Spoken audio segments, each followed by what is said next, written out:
Here's your moment of fun. Information not to miss. Time for great laughters. Candy Talks. Candy Talk! Candy Talk. Ang saya-saya. Ano daw? Ang saya-saya. Candy Talks!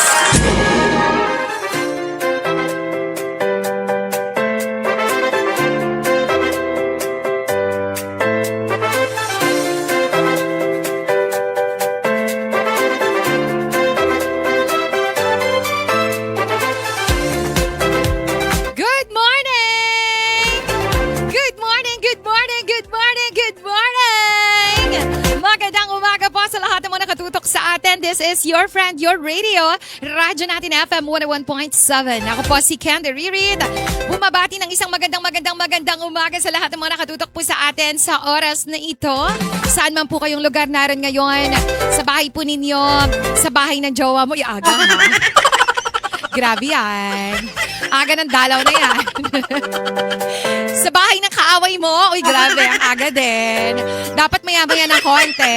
Huwag makikipag-away masyado ngayong araw na ite. Ano muna, breakfast muna ha. Siguraduhin mo nakakain ka ng breakfast bago ka dyan makikipunta sa kaaway mo, kapatid. O kaya nasa trabaho ka ba today, kapatid? Nagjo-drive ka ba? O kaya nagre-relax ka lang sa bahay ninyo? Ano man po yung ginagawa mo ngayon? Samahan mo ako hanggang mamayang alas 10 ng umaga. Mabilisan lang po ito dahil 30 minutes lang. Nadaldalan to. Kasama mo si Candy Ririd sa Facebook Live ng radyo natin din. Yes, kami po ay naka-live ngayon. Pwede po kayong magtungo sa ating Facebook Live na 101.7 radyo natin San Jose. Babatiin ko po kayo kasi naka-live tayo doon. Mag-comment down ka lang doon, kapatid. Samahan mo tayo sa ating usapan today na medyo nakakasakit ng ulo pero okay lang, ang mahalaga. Sanay ka na. Lagi naman eh. Diba? Meron ba tayong moment na di sumakit ang ulo natin? Dahil sa mga nangyayari sa paligid natin o kaya naman sa nangyayari sa buhay mo, diba? Eh dito na lang, pag-usapan na lang natin yan. Kasi ako handa naman ako makinig. Diba? Kasi sa kong to, ano ka ba? Gusto ko malaman siya. Gusto ko malaman yung buhay mo. Kaya wag ka na masyadong nag-ano dyan. Wala nakikinig sa akin. Walang tao para nandyan sa akin. Nandito ako, te. Huwag kang mag-alala. Kwentuhan mo kung ano mga nangyayari sa buhay mo. Ako bahala sa'yo, okay? Huwag kang mahiya. Mag-comment down ka lang dyan, kapatid. Alam mo, pag-uusapan natin today, yung mga bagay-bagay na dati naiinis ka lang. Tapos ngayon, parang naiinis ka pa din. Kasi diba, iba na yung tingin mo eh. Pero hindi ko naman sinabi na hindi ka na naiinis. Pero mas na-appreciate mo na siya ngayon. Diba? Mga bagay-bagay na ginagawa mo before na naiinis ka pero ngayon nahanap-hanap mo na siya. Parang yung sistema mo gusto na siya eh. Diba? Hindi soft drinks. Iba yon. Iba yon. Parang baliktad. Yung soft drinks dati, hinahanap-hanap talaga mo siya. Diba? Pero ngayon, hindi na. Ano? Ayaw mo na siya? Ganon. Basta, okay ka na nang walang soft drinks. Eh kasi kesa naman tumaas na naman ang iyong blood sugar. Hello. Ganon. Ang dami na namang mangyayari sa buhay mo. Iinom ka na naman ng maramihang gamot. Ataka na yung doktor sa'yo. Ano ba to? Naka-enroll ka ba dito? Bakit pabalik-balik ka? Naka-enroll ka sa ospital. Dahil ka may sakit, diba? Kahit na healthy ka naman ng mga nakaraan, eh kasi nga, diba, napapabayaan ang ating mga katawan. So, friendship, kung meron ka man dyan, naiisip na mga bagay na dati ay kinaiinisan mo, pero ngayon, mas hinahanap-hanap mo na siya at mas na-appreciate mo na siya. Go! Wala mga sagot dito ng mga ano ha? Bawal na gamot ha? Bawal talaga yan. Wala. Awarding ko talaga kayo yan siya. Okay? Oy, teka lang. May birthday song na ako para sa may mga birthdays. Akala nyo ba? Nag-prepare na ako before ng happy birthday song. Pero hindi ko lang talaga makita kung saan ko siya nilagay. Pero sabi ko nga, magpi-play na ako ng happy birthday. Kasi nga, may mga nagpapabati ng happy birthday sa akin. Eh, hindi ko talaga mahanap. Patawarin nyo naman ako. Saan ko kaya nilagay yun? Baka kunyari ko lang inano to, tapos niwala ko naman. Saan na yung happy birthday song ko? Ay, wala talaga, friends. Patawarin niyo ako ha. Pero sa susunod, promise, sa susunod talaga, anuin ko na. Ay, hindi. Ito na, nakita ko na. Huwag kayong mag-alala. Huwag kayong gagalit sa akin. Kasi ito na. Happy birthday na talaga to. Ay, ang taray. Happy birthday to you. Love from the bottom of my heart, ha? Happy birthday to you. Happy birthday, happy birthday. Happy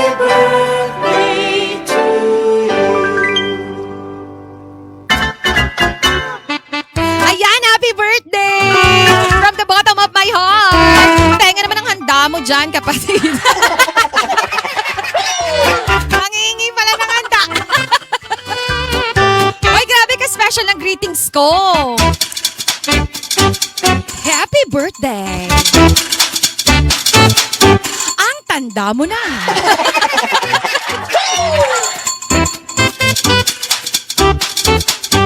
Ayan, mabuhay ka. Bala ka na sa buhay mo. Ang mahalaga, mabuhay ka. Nakaangat-angat na ako. Charot. Hindi pala yun ako. Iba pala yun. Sorry. Peace lang tayo dito ha. Wala mag-aaway-away dito. Bawal na nag-aaway.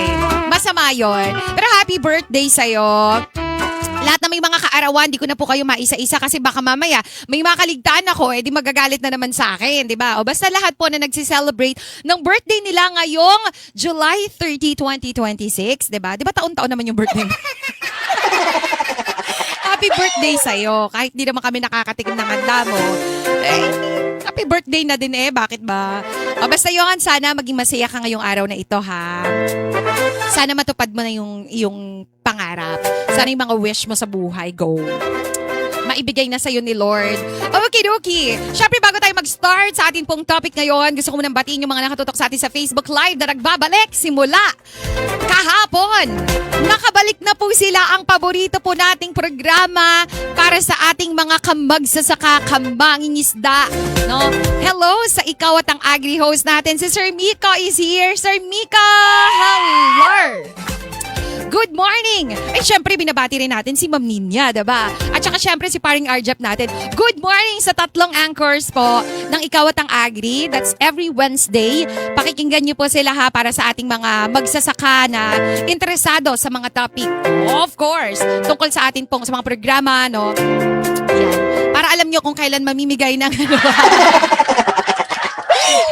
para hindi kayo kulit ng kulit kay Sir Miko. Papanoorin nyo lang doon every Wednesday, di ba? Magiging updated kayo sa mga programa po ng Department of Agriculture. Siyempre, hindi naman magiging makatotohanan ng pagla-live natin ngayong araw na to kung hindi natin kasama ang ating nag-iisang napakagwapong partner na si Kuya Ricky Millionario. Kuya Ricky, good morning to you. Nasa control po si Kuya Ricky sa radyo natin. Malayo-layo ang kuya natin, pero nandyan siya. Palagi nandyan. Thank you, Kuya Ricky, sa love. Alam ko naman talaga mahal mo ko. Di mo lang inamin Nagbigay ng kulay. Etchos lang yon. Okay, puntahan na natin kung ano man po yung sasabihin ninyo. Ikaw ba, Kuya Ricky? Ano yung kinaayawan mo dati na ngayon? Parang wala na, normal na lang sa'yo. O kaya hinahanap-hanap na ng katawan mo yan. Tatanungin ko din si Kuya Erwin Peñaflor. Kasi number 1 siya na nag-comment Kuya Erwin, good morning to you.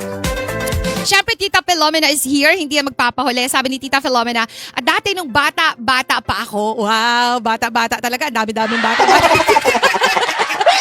Okay, ano daw si Tita nung dati pang bata-bata siya? Sabi ni Tita ay, teka lang guys, hahanapin ko kung ano sinabi ni Tita. Nakikitaniman ako ng sibuyas. Oh! Nakakapagod, minsan nakakainis, pero hinahanap-hanap ko na yung saya ng kwentuhan habang nagtatanim, pero hindi ko na kaya ngayon. Kasi nga, senior na daw si Tita. Wait! Totoo ba, Tita? Senior ka na? Pero hindi halata sa katawan ni Tita Filomena, ha? Tsaka malakas pa si Tita, ha? Diba? Pero yun nga, yung dati na, naiinis ka ba doon, Tita, dati? Nakikipag taniman? Diba ang topic natin, naiinis ka dati, tapos ngayon parang siya. Naiinis ka dati makipagtaniman? Akala ko pag hinahanap mo sila. Nakakamiss din yung kwentuhan. Pero hindi, sa totoo lang, no? Kala mo napakadali ng buhay kapag ikaw ay nagtatanim. Kasi masaya lang siya, di ba? Kasi may mga kaibigan ka, kasama mo sila. No? Tsaka masaya naman talaga kapag ikaw yung nagpapakain sa buong mundo. Di ba? Maging part ng buhay bilang provider ng pagkain, hindi lang ng Pilipinas, kundi ng buong mundo. Diba? Masarap yan sa pakiramdam. Pero yun nga, at the end of the day, super pagod din talaga, no? Pero kung si Tita hinahanap-hanap niya, ang Tita sa bukid ha, wala pa kami nakapatanim, Tita, baka lang gusto mo, kasi makukuha mo lahat yung kwentuhan. Ay, nako, sinasabi ko sa'yo, walang upuan tayong dalawa. Kaya kitang upuan at kwentuhan maghapon, Tita. Walang pahingan ko. Kaya ko yan. Good morning to my dear sister, Ate Ami. Hi sa'yo, sister. Thank you. Kasi ginabala ko na siya ng umaga pa lang. Sabi ko, Teha, may live ako. Panoorin mo ko. Bakit? Kasi kailangan natin magchikahan doon, di ba? Maliban sa nagchichikahan na kami forever and ever, gusto kong palagi nakikita ang aking sister dyan. Candy! Dati excited ako maging adult. Ayan, kasi yung mga naging, excited na yan sa pagiging adult eh. Kasi akala ko may pera palagi eh. Sabi isa talaga to sa mga nadali ng buhay. Eto na, masakit tanggapin pero totoo to. Hindi pala eh, sabi niya. Mas mabilis palang maubos ang pera sa mga bills eh. Oh, totoo yan, Karen. Totoo yan. Diba dati naiinis tayo kasi nga sa mga magulang natin, sa mga kapatid natin, dahil palagi na lang tayo nilang inuutusan, gusto natin maging independent tayo, diba? Gusto natin tayo na yung gagawa ng mga bagay na gusto lang natin gawin, hindi dahil inuutos sa atin, maghugas ka ng plato! Diba yung kauupo mo pa lang, maya-maya may sasabihin na sa'yo, ay, mag-map ka! Ang daming utos, magsasaing, mga ganyan. Pag ako tumanda, di nyo na ako makikita. May sarili na akong buhay. Nung tumanda ka, di ba nagkaroon ka ng sariling buhay? O tapos ngayon nahanap-hanap mo, nasa na yung mga kasama ko? Wala na. Diba? Kasi dati may nangungulit pa sa'yo. O kaya may kahati ka talaga sa trabaho. Diba? Papaanuin ka lang nila, papahugasin ka lang nila ng plato, pero iba naman yung nagluluto. Diba? May mga toka-toka yan. Tsaka dati may kahati ka talaga sa mga trabaho. Pero nung tumanda ka na ngayon, na-realize mo na sa'yo pala lahat, nakaka-azar. Kasi ikaw ang maglilinis ng bahay, ikaw magluluto, ikaw bibili ng lulutuin mo. Ang sakit-sakit. Diba? Tapos, kulang pa yung pambili mo, diba? So, ano mangyayari sa buhay natin? Anyways, this is not intended para mag-ano tayo. Sige na nga, go na, isama na natin dyan. Kung gusto niyo magreklamo sa buhay, dito niyo nadalin lahat yan. Iisahang live na lang po natin, mga friendship. Go! Lahat ng may mga reklamo sa buhay. Pumunta kayo dito sa live ni Candy Ririt. Pakihanap po lahat ng may mga reklamo sa buhay. Babasahin natin yan. Dati gusto ko lang po ng tahimik na buhay, sabi naman ni Dennis. Oh, Dennis. Hindi tayo pwede maging friends. Nalungkot ako. Sabi niya gusto niya lang daw dati ng tahimik na buhay. Ngayon, tahimik na, pero parang ang lungkot-lungkot pala. Aroy, Dennis, totoo yan. Malungkot talaga. Lalo na kung wala kang kasama sa buhay, tapos wala kang pera, tapos pangit ka pa. Diba? Ako to eh. Joke lang yun, Dennis. Pinapatawa lang kita, ha? Huwag ka na malungkot dyan. O kaya ngayon pa lang, dun sa mga kasama pa po sa bahay, ha? I-enjoy nyo yung every moment na kasama nyo yung mga kapatid nyo kahit na makukulit yan sila. Mabilis lang yung panahon, diba? Minsan pumipikit ka lang na ganyan. Paggising mo, pagmulat mo, wala ka nang kasama sa bahay, mag-isa ka na lang sa boarding house, 'di ba? Sa apartment mo, tapos nagtatrabaho ka na, wala na nagpapakain sa iyo, 'di ba? Tapos wala pa naglalambing-lambing sa iyo. Awa ka naman. Okay lang 'yan. Wala ka din naman pera. Sagad-sagad. Wala na lang lahat. Joke lang. May pag-asa pa. Hanggat buhay tayo. Kaya yan, okay? Ibenting bigas pate.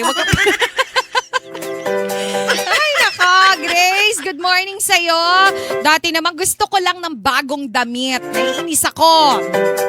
Kasi gusto niya bagong damit. Ngayon, naiinis daw siya dati. Kasi nga, luma dati yung mga ginagamit niya. Ngayon, mas gusto niya na daw yung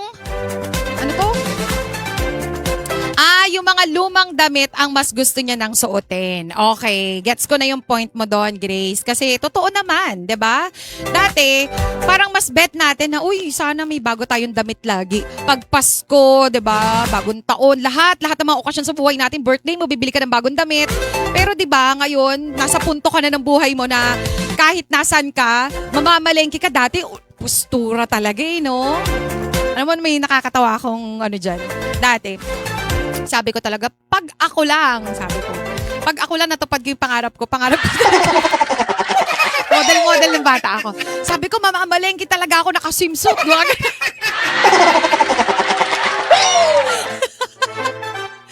Tapos, di ba, syempre, kapag nasa totoong buhay ka na, no, mamamalengke ka kahit nakapajama ka, kahit nakapantulog ka, mamamalengke ka, wala ka lang pakialam sa itsura mo. Basta ang mahalaga, pagpunta mo sa palengke, maabutan mo yung tuwalya. Tuwalya!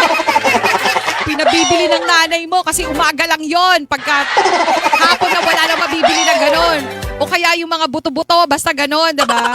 Kailangan maaga pa lang nasa palengke ka na, bili ka na kaagad. Anyways, wala lang, that's just me. Ewan ko sa inyo ha, go na.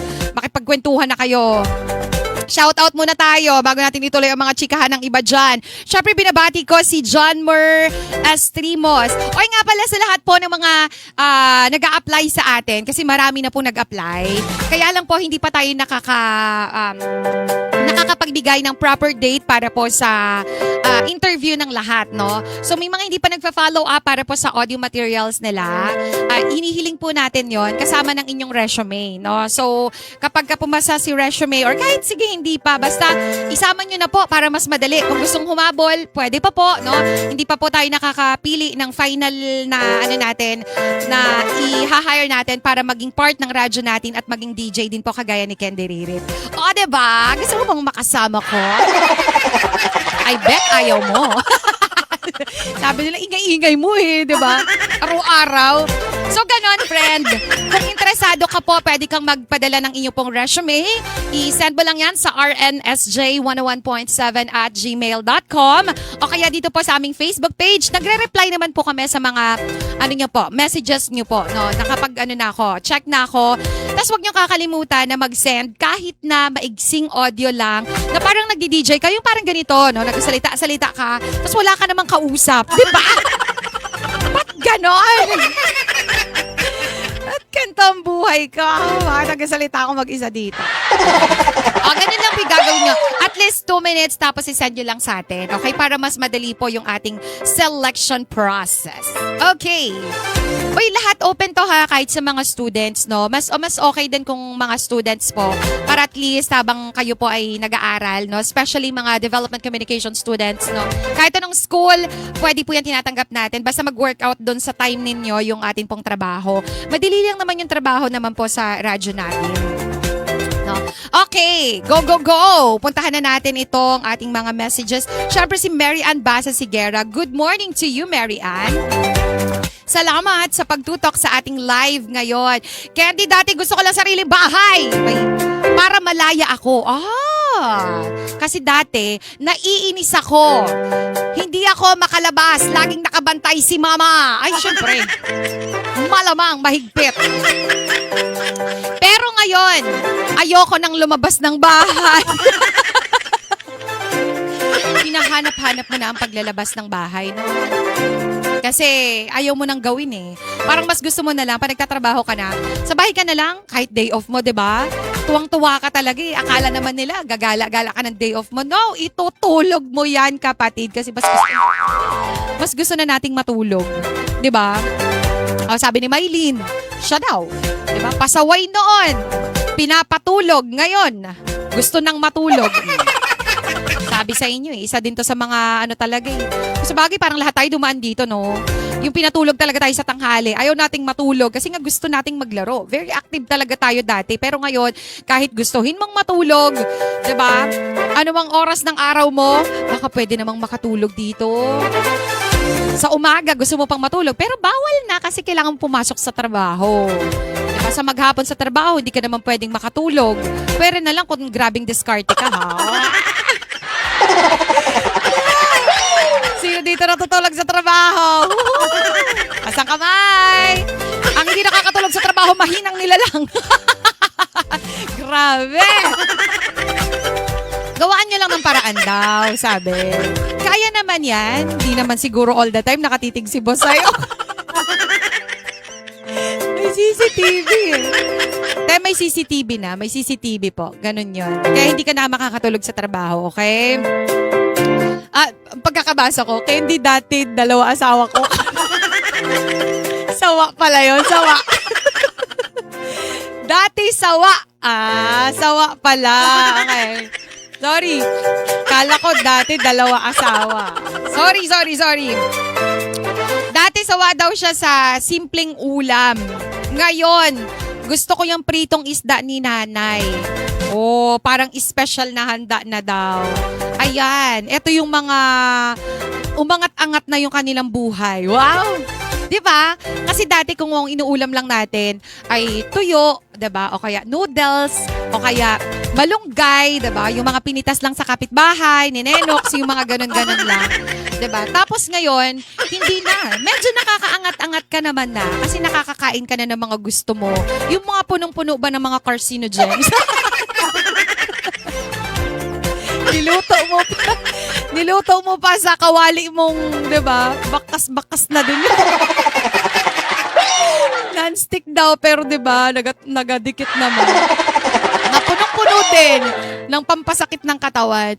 Tapos doon mo marirealize na mas masarap pala talaga yung mga pagkain dati. Lalo dito sa probinsya natin, no? Yung mga simpleng pagkain lang na alam mong ano lang, binlunch lang, 'di ba? Minsan pinagsama-sama lang ng mama mo 'yan eh, 'di ba? Tapos nilagyan ng bagoong, tapos nilagyan ng inihaw na isda. Ala, ang sarap. Guys, bilisan ko na 'to, nagugutom ako. Ala, ang sarap naman balik-balikan. Tapos datin inis na inis tayo doon, no? Kasi pinapakain tayo ng nanay natin ng gulay, pinipilit tayo. Pero ngayon, hanap ng gulay. Kasi ang hirap naman maging available ng gulay kung nasa syudad ka, diba? Pero tayo meron pa rin naman dito. Pero ang hindi na masyadong available ay yung mga gulay na masasabi nating healthy talaga at walang mga ano tawag doon? Yung mga chemical, yun, 'di ba? Yun na yung mahirap ngayon eh. Na gusto na nating kinakain sana, kaya lang wala eh, hindi na siya available, 'di ba? Last na si Aya, sabi niya, yung makapagtapos lang daw ng pag-aaral, dati inis na inis ka kasi pinipilit ka ng nanay mo mag-aral, pero ngayon, diba? Parang mas gusto mo na lang daw na bumalik sa pag-a-assignment kasi nga, madali lang yung buhay before. Diba? Gagawa ka lang ng assignment. Pero ngayon, tapos ka na ng pag-aaral. O, ano nang ginagawa mo? Lesson plan, diba? Gawa ka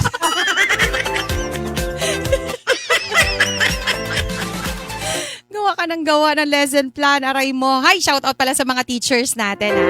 Good morning po pala sa inyo. Maraming mga bagay talaga na dati naiinis lang tayo kasi bakit to nangyayari sa buhay natin. Parang ang bigat-bigat na, 'di ba? Hindi pa naman natin dala ang buong responsibilidad ng buhay kasi pinapakain pa tayo, 'di ba? May mga nagpo-provide pa sa atin ng shelter natin, ng damit natin, lahat ng kailangan natin sa buhay. We are very lucky kasi may mga nagpo-provide sa atin 'yan. Pero 'di ba, ang dami na nating reklamo ng mga panahon na 'yon. Ngayon, na ikaw na lahat. O 'di ba, sobrang daming reklamo. Pero parang wala pa ring nakikinig sa reklamo. Ang difference lang niya, kahit na magreklamo tayo na magreklamo ngayon, we don't have a choice. Ma-realize na lang natin kung bakit ganun pala yung mga magulang natin, yung mga kapatid natin, kung sino yung nagpapakain sa atin na parang, ay bakit ang sungit nila? Bakit kailangan magtipid? Kasi ganito pala talaga yung buhay. Kailangan pala talaga natin na magtipid. Kailangan pala talaga natin maging masipag, diba? Sometimes di naman talaga yung mga bagay yung nagbago, kundi yung pagtingin natin doon sa bagay na to, yun talaga yung nagbago. Kasi nga, nagmamatured na tayo eh, diba? Mas lumalalim na yung buhay natin, mas na-expose na tayo, mas marami palang responsibility na nakaatang sa atin, kapatid. Lalo na kapag tumatanda na tayo. So, kailangan lang natin tanggapin yan. Kailangan natin talagang harapin kung ano man yung mga changes sa buhay natin. Pero sana yung mga little things na natututunan natin, like yun nga, yung pagkain ng mga simpleng pagkain, 'di ba? At yung pag-appreciate sa mga tao na nasa paligid natin, sana more binibigyan natin yan ng ng parang time o kaya mas binibigyan natin ng appreciation. Kasi sabi ko nga, in just a snap, 'di ba? Ang daming nangyayari sa mundo natin. Kaya sana mas naging appreciative tayo, no, sa mga tao, sa mga bagay na meron tayo ngayon. We have last 2 minutes daw, sabi ni Kuya Ricky. Bilisan mo yan, Candy, huwag ka mag-overtime dyan, ha? Mas mahigpit pala si Kuya Ricky kay Thomas. Yes, sir! Yes, Koy! guys, eto napapaalam na ako. Ako gusto ko lang noon, ayokong mag-work eh. Pero ngayon, 'di ba, gusto ko na pala. O, 'di ba si ate ko dati inis na inis siya kasi nga bata pa siya nag-work na siya. Pero ngayon, gusto niya na mag-work pero di na siya makapag-work kasi nga meron siyang bebe loves na kailangan bantayan. But andyan naman yung kuya, Alex. Kaya shout out din kay Kuya Alex na very masipag. Ayan, shout out kay Marie Heliado. Marie, hello, nakaabot ka girl. O, salamat ha. Thank you girl. Kay Samson Domingo Delgado. Kay Kuya Ogie Moralia. Kuya Ogie, good morning. Maraming salamat. Angelica Caryaga. Hi B, good morning to you B. At kanino pa? Mary Ann Basa. Yes, of course, na shout out ko na. Meron pa ba kung di na siya shout out? Siguro naman wala na mga kapatid, no? Pero ayun po.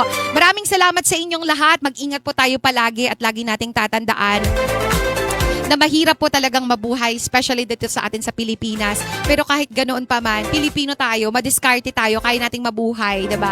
Kahit na ano man yung mga bagay na nangyayari sa paligid natin, napaka optimistic natin. Sana manatili pa din yon. Importante yun na yung pagiging optimistic natin. Okay? Bye everyone! Pray lang tayo ha! At saka syempre, tutok ka lagi sa radyo natin, 101.7, 9:30 to 10 a.m. Bye everyone! God bless you! Mwah.